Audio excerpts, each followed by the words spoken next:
ክርስቶስ በዚህ ምድር ላይ ያለኮ ተናግሮ ሄደው አንድ ቋንቋ ነው። ግፋቢል ሁለት ነው፣ ዕብራይስጥና አራማይክ ነው ተናግሮ ሄደው። እኛ አሁን ከአንድ በላይ ቋንቋ ካወቅን ያስችለናል? ይኸው እንግሊዘኛ መከራችን አንድ የምናየው በያር ቢያንስ አትሊስት እንላለን።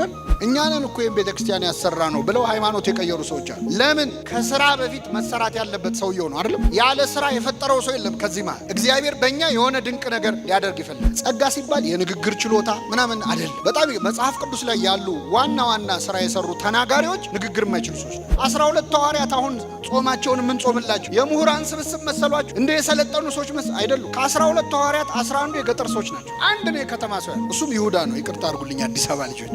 እግዚአብሔር እችላለሁ በሚሉ ሰዎች ስራ ሰርቶ ያውቅ። አልችልም ካልክ መቻል ትጀምራለህ። አንዳንድ ሰዎች በጣም ይሞሉናል ሆዳችን እስኪነፋ ድረስ። እችላለሁ ካልክ ትችላለህ። አትችልም። ጌታም ተዘጋጅቷል እኮ 30 ዓመት ዝም ብሎ ነው 3 ዓመት ያስተማር። እኛ እኮ 3 ዓመት ተምረን 30 ዓመት እናስተምራለን። ጌታ ግን ለ3 ዓመት ትምህርት 30 ዓመት ዝም አለ። ቆስቁሱት እስቲ። እግዚአብሔር በእኔ የሚሰራው ምንድን ነው? ምን ፈልገን የፈጠርከኝ እዚህ ምድር ላይ ያመጣኸኝ? በእኔ ምንድን ነው እቅድህ? በማይረቡ ሰዎች ስትሰራ ይቻለሁ። ከእኔ በላይ የማይረባ የለም። ታዲያ በእኔ ላይ ለምን አትሰራ? ኃይሌ በድካምህ ይገለጣል ብሎታል። እስኪ በሉ ኃይሌ በድካምህ። በቃ እግዚአብሔር በደካሞች ነው የሚሰራው።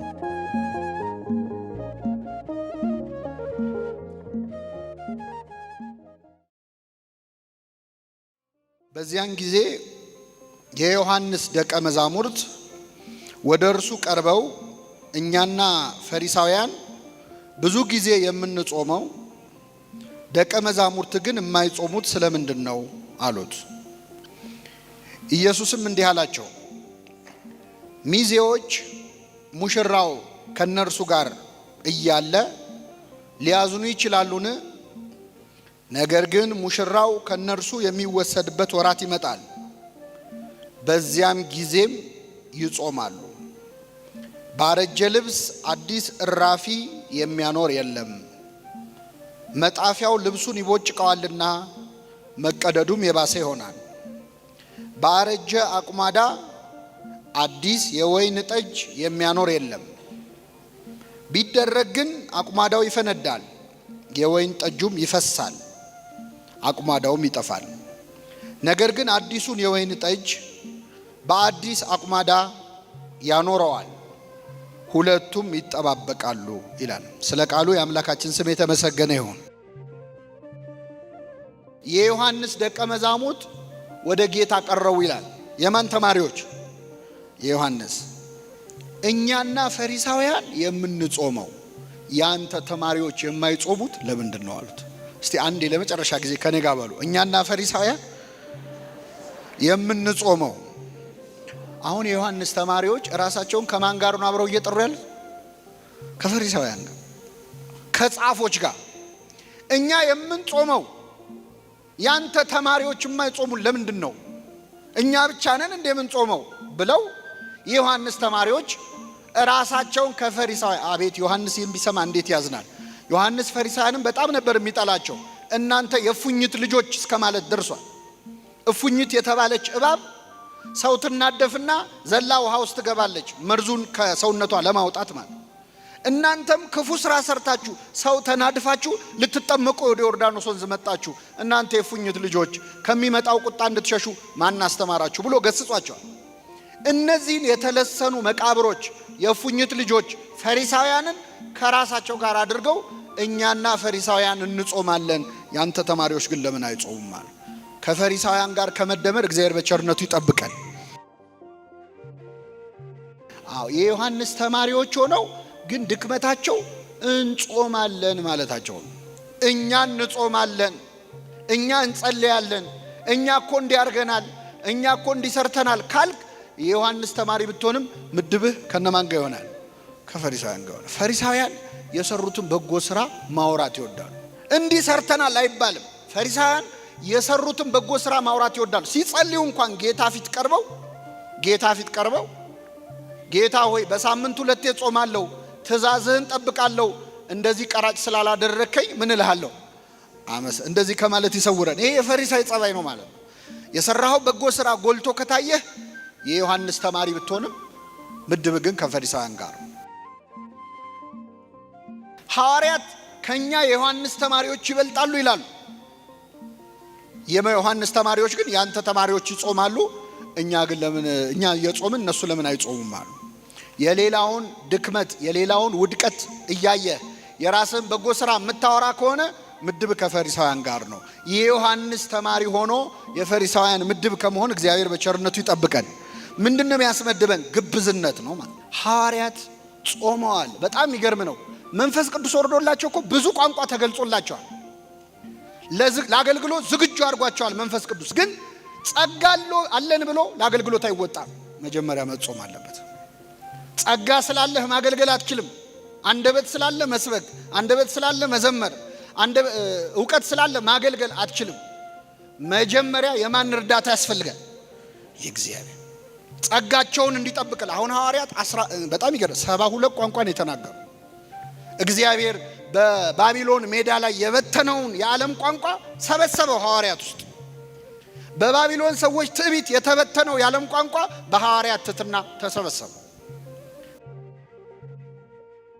በዓለም ሁሉ ቋንቋ ተናገሩ። የእግዚአብሔር ትሕትናው እንዴት አይነት ነው! ክርስቶስ በዚህ ምድር ላይ ያለ እኮ ተናግሮ ሄደው አንድ ቋንቋ ነው። ግፋ ቢል 2 ነው። ዕብራይስጥና አራማይክ ነው ተናግሮ ሄደው። ግን ክርስቶስ ስንት ቋንቋ ያውቃል? ስንት ቋንቋ ይችላል? እሱ የማይችለው ቋንቋ አለ? የለም። ግን በአንድ ቋንቋ አስተምሮ ሄደ። እኛ አሁን ከአንድ በላይ ቋንቋ ካወቅን ያስችለናል? ይኸው እንግሊዘኛ መከራችን አንድ የምናየው ቢያንስ አትሊስት እንላለን። ክርስቶስ የዓለምን ሁሉ ቋንቋ ያውቃል። ግን በአንድ ቋንቋ አስተምሮ ሄደ። ምስኪኖቹን ገበሬዎች ግራ አላጋባቸውም። በግሪክኛ ጀምሮ በሮማይስጥ መጨረስ አቅተው። እሱ ያላረገውን ግን ሐዋርያቱን 72 ቋንቋ አሸከማቸው። እንዴት አይነት ነገር ነው! በእኔ የሚያምን እኔም ማደርገውን ያደርጋል፣ እውነት እውነት እላችኋለሁ ከዚያም በላይ ያደርጋል ይላል። ክርስቶስ በአንድ ቋንቋ አስተምሮ ሄዶ ሐዋርያትን ግን 72 ቋንቋ ተናጋሪዎች አደረጋቸው። ቅዱስ ጴጥሮስ ከአንዴም 3 ጌታን አላውቅም ብሎ ክዶ ነበር። ፈርቶ ክዶ ነበር። በ3 ሰው ፊት የካደው ጴጥሮስ በ3000 ሰዎች ፊት አስተማረ። ቆሞ 3000 ሕዝብ ባለበት ሰበከ። ሰብኮ ሲጨርስ 3000 ሰዎች በክርስቶስ አመኑ ይላል። በአንድ ስብከት 3000 ሰው ማሳመን ቻለ። እኛ በ3000 ስብከት አንድ ሰው ለማሳመን እንቸገር። ይህንን ያመጣው መንፈስ ቅዱስ ነው። መንፈስ ቅዱስ ብቻም አይደለም። ከዛ በኋላ ደግሞ ጾመዋል አባቶቻችን ሐዋርያት። በዚህ ምክንያት ከተናገሩት ቃል ያልተሰማ የለም። ዋልቦ ነቢብ ዘይተሰማ ቃሎሙ፣ አልቦ ነገር ዋልቦ ነቢብ። አንድ ቃልም የለም፣ ድምፅም የለም። በዓለም ሁሉ ቃላቸው ተሰማ። ውስተ ኩሉ ምድር ወፃ ነገሮሙ፣ በዓለም ሁሉ ንግግራቸው ወጣ። ወፅ ከአጽናፈ ዓለም በዛ ነቢቦሙ፣ እስከ ዓለም ዳርቻ ድረስ ንግግራቸው ወጣ ይላል። ስለዚህ አባቶቻችን ሐዋርያት አገልግሎታቸው ሁሉ ለዓለም የደረሰው ስብከታቸው ሁሉ ውጤት ያመጣው ከአገልግሎት በፊት በመጾማቸው በመጸለያቸው። ይህንን ጾም ስለሰጠን እግዚአብሔር ስሙ የተመሰገነ ይሁን። አገልግሎት አንዱ መመዘኛው መጀመሪያ መንፈሳዊ ነገር መቅደም ያለበት። አንዳንዴ ስጋዊ የሆነ ይመጣል አገልግሎት፣ ስራ የሆነ ይመጣል አገልግሎት፣ ሜካኒካል የሆነ ይመጣል። ከጸሎት የተለየ ከጾም የተለየ አገልግሎት፣ ከመንፈሳዊ ቃለ እግዚአብሔር የተለየ ወንጌል የሌለበት አገልግሎት በሂደት እየደከመ ይመጣና ስራ ይሆናል። በዚህ ምክንያት እኔ ስንት ዓመት አገልግያለሁ ብለው የካዱ ሰዎች አሉ። እኛንን እኮ ይህን ቤተክርስቲያን ያሰራ ነው ብለው ሃይማኖት የቀየሩ ሰዎች አሉ። ለምን? ከስራ በፊት መሰራት ያለበት ሰውየው ነው አይደለም? ሐዋርያት መንፈስ ቅዱስ ተሰጣቸው። በዚህ በተሰጣቸው ጸጋ በዓለም ሁሉ ዞረው አስተማሩ። እኛ እዚህ አዳራሽ ውስጥ ያለን ሰዎችስ ጸጋችን ምንድን ነው? ለሐዋርያት የተሰጠ መንፈስ ቅዱስ ለኛ ተሰጥቷል? አልተሰጠም? አልተሰጣችሁም? አልተጠመቃችሁም? በአርባና ስንጠመቅ ምን ተሰጥቶናል? ጸጋ መንፈስ ቅዱስ ተሰጥቶናል። ለሐዋርያት የተሰጠው ለኛም ተሰጥቷል። ሐዋርያት የሰሩትን እኛ መስራት ያልቻልነው ለምንድን ነው? ቅዱስ ጳውሎስ ለክርስትና ልጁ ለጢሞቴዎስ እንዲህ ሲል ይመክረዋል። በአንተ ያለውን የመንፈስ ቅዱስ ጸጋ እንድታነሳሳው እመክርሃለሁ። በአንተ ያለውን የመንፈስ ቅዱስ ጸጋ ምን እንድትለው? እንድትቆሰቆሰው።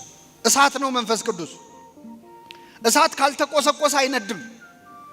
ተዳፍኖ ከቀረ ምናልባትም ሊጠፋ ይችላል። እያንዳንዳችን ፈጽመን እስካልካድነው ድረስ ከኛ የማይለይ ጸጋ መንፈስ ቅዱስ በ40 እና በ80 ቀናችን ተሰጥቶናል። በተሰጠን ጸጋ እንድናገለግል ግን ምን አለ? ባንተ ያለውን የመንፈስ ቅዱስ ጸጋ እንድታነሳሳው መክራለሁ። ጸጋ ሲባል መዘመር፣ መስበክ፣ መቀደስ ምናምን ይመስላል። ይሄ የቤተክርስቲያን አገልግሎቶች ውስጥ ያሉ ስራዎች እሱ አይደለም። ብዙ ጸጋ አለ። የጸጋ ስጦታ ልዩ ልዩ ነው። መንፈስ ቅዱስ ግን አንድ ነው። ለአንዱ ትዕግስት ይሰጠዋል ጸጋ ሆኖ፣ ለአንዱ ንጽህና ይሰጠዋል፣ ለአንዱ መመጽወት ይሰጠዋል፣ ለአንዱ ማስተዳደር ይሰጠዋል። የግድ በቤተ ክርስቲያን ያለው አገልግሎት ብቻ አይደለም። መንፈስ ቅዱስ በ40 እና በ80 ቀን ሲሰጠን ሁላችንም ላይ ይሰራል። እዚህ መሃል ጸጋ የሌለው ሰው የለም። ያለ ስራ የፈጠረው ሰው የለም። ከዚህ መሃል እግዚአብሔር በእኛ የሆነ ድንቅ ነገር ሊያደርግ ይፈልጋል። በጣም ይገርመኝ ቤታችን የምንጠቀምበትን ቴሌቪዥን ማብራት ማጥፋት የምንጠቀምበት ሪሞት አለ አይደል? እላዩ ላይ ያሉት ነጠብጣቦቹ የሚነኩት ነገሮች ትንሽ ናቸው ብዙ ናቸው? እኛ የምንጠቀመው ግን 5 አይሆን። የቀሩት ምንድን ነው የሚሰሩት? እስቲ ቤት ሂዱና ያዋቸው። ምን እንደሚሰሩ ሳናቅ ልንሞት ነው። ሪሞት ውስጥ ችግር የለውም። እኛ ራሳችን እኮ እንደዛ ነን። እግዚአብሔር የሰጠን ጸጋ በጣም ብዙ ነው። ግን የምንችለው ማብራት ማጥፋት፣ መተኛት፣ መነሳት፣ ድምፅ መጨመር መጮህ ማለት ነው፣ ድምፅ መቀነስ። እንደውም አንዳንዶቻችን ሪዋይንድ ነው፣ ወደ ኋላ እየሄድን ስለ ትናንት ህይወታችን ማውራት፣ የትናንት ቁስላችንን እየጎለጎሉ ማውጣት። ወደፊት መሄድ የለም። ብዙዎቻችን ወደ ኋላ ነው። ራሱ ወደ ኋላ የሚሰራ ሪሞት ማለት እኛ ነው። ሌሎቹስ ቢነኩ ብዙ ተአምር የሚሰሩ ነገሮች ተሰጥቶናል። እግዚአብሔር እያንዳንዳችን ውስጥ ያስቀመጠው ጸጋ አለ። እንድታነሳሳው እመክርሃለሁ። ጸጋ ሲባል የንግግር ችሎታ ምናምን አይደለም። በጣም መጽሐፍ ቅዱስ ላይ ያሉ ዋና ዋና ስራ የሰሩ ተናጋሪዎች ንግግር የማይችሉ ሰዎች ናቸው። ለምሳሌ እስራኤልን ከግብፅ ነፃ ያወጣው ነቢዩ ማን ነው? ሙሴ ነው። ሙሴ ኮልታፋ የእግዚአብሔር ቀን አይገርማችሁ? ኮልታፋ ሰው አሁን አፈ ጉባኤ ይሆናል ለምክር ቤት። እግዚአብሔር ግን አፈ ጉባኤ አድርጎ የመረጠው ኮልታፋው። 40 ዓመት ሙሉ በበረሃ በምድረ በዳ ኖረ። 80 ዓመት ሲሞላው እግዚአብሔር ሕዝቤን ነፃ አውጣለሁ። ስንት ዓመት ሲሞላ? አሁን ለስራ የሚመቸው ከ40 ዓመትና ከ80 ዓመት የትኛው? ደና ጉልበት ያለው መቼ ነው? አልፈልግም አለ እግዚአብሔር። አይፈልግም። ያንተ ጡንቻ ለኔ ምንም አይሰራም። መቼ ነው የሰራበት? እጸጳጦስ እግር ስር ወድቆ ሲደፋ ነው። ምድረ በዳ ላይ ሄዶ በረሃብ ሲቆላ ሲጾም መከራ ሲያይ ያኔ ሕዝቤን ነፃ አውጣለሁ። እግዚአብሔር ስራ የሚሰራው በእኛ እውቀት እንዳይመስለን፣ በእኛ ጉልበት እንዳይመስለን፣ በእኛ ንቃተ ህሊና። እኔ በቤተ ክርስቲያን ለሰበካ ጉባኤም ለማህበራትም ጥሩ ጥሩ ሰው ይመረጥ ይባላል። አንዳንዴ የተማሩ ትልቅ ስልጣን ያላቸው ምናምን ሰዎች ደና ድሪም ቲም የሚባል ደና ሰው ይሰብሰብ ይባልና ተሰብስበው ተበጣብጠው ይበተናሉ። ለምን? እግዚአብሔር በእኛ እውቀት አይሰራም። በትሁታን ነው እግዚአብሔር የሚሰራው። እችላለሁ በሚሉ ሰዎች ሰርቶ ያውቅ። በታሪኩ ሰርቶ ያውቅ። 12 ሐዋርያት አሁን ጾማቸውን ምን ጾምላቸው የምሁራን ስብስብ መሰሏችሁ? እንደ የሰለጠኑ ሰዎች አይደሉም። ከ12 ሐዋርያት 11 የገጠር ሰዎች ናቸው። የሰሜን እስራኤል የገሊላ ሰዎች ናቸው። ከ11ዱ ማን ከ12ቱ 11ዱ የገጠር ሰዎች፣ አንድ ነው የከተማ ሰው ያለው። እሱም ይሁዳ ነው። ይቅርታ አድርጉልኝ አዲስ አበባ ልጆች፣ ይሁዳ ነው የከተማ ልጅ። ትቢቱም አልተቻለ መጨረሻ። ኮልታፎች፣ ንግግራቸው አንደበታቸው ርቱዕ ያልሆነ ፈሪዎች፣ ተጠራጣሪዎች፣ በእነሱ ድክመት እግዚአብሔር ስራ ሰራ። ኃይሌ በድካምህ ይገለጣል ብሎታል። እስኪ በሉ ኃይሌ በድካምህ። በቃ እግዚአብሔር በደካሞች ነው የሚሰራው። ስለዚህ እግዚአብሔር የሚሰራው በቸርነቱ እንጂ በእኛ እውቀት በእኛ ትጋት አይደለም። መቼም ሰርቶ አያውቅም።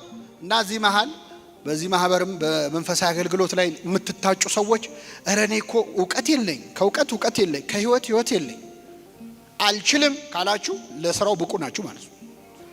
እግዚአብሔር እችላለሁ በሚሉ ሰዎች ስራ ሰርቶ አያውቅም።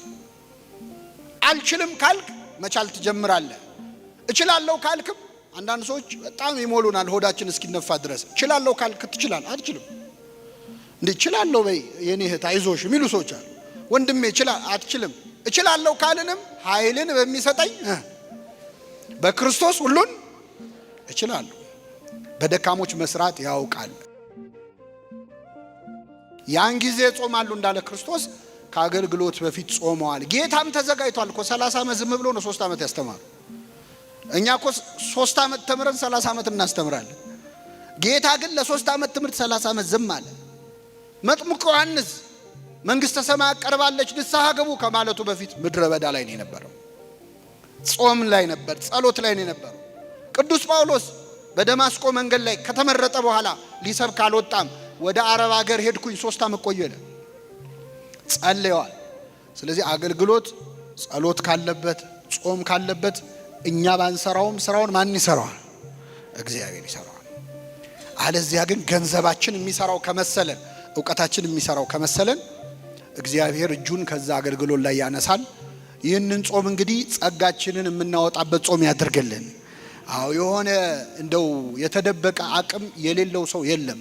ምክንያቱም ለኔም ላንተም የተሰጠው በ40 ቀን የተሰጠን መንፈስ ቅዱስ ስንት ነው? አንድ ነው። የጸጋ ስጦታ ልዩ ልዩ ነው። መንፈስ ቅዱስ ግን ስንት ነው? ስለዚህ ቆስቁሱት እስቲ። እግዚአብሔር በእኔ የሚሰራው ምንድነው? ምን ፈልገን የፈጠርከኝ እዚህ ምድር ላይ ያመጣኝ? በእኔ ምንድነው እቅድ? በማይረቡ ሰዎች ስትሰራ ይቻለው ከኔ በላይ የማይረባ የለም። ታዲያ በእኔ ላይ ለምን አትሰራም ብለን የምንጠይቅበት ጾም ያድርግልን። የሰማነውን በልቡናችን ያሳድርብን።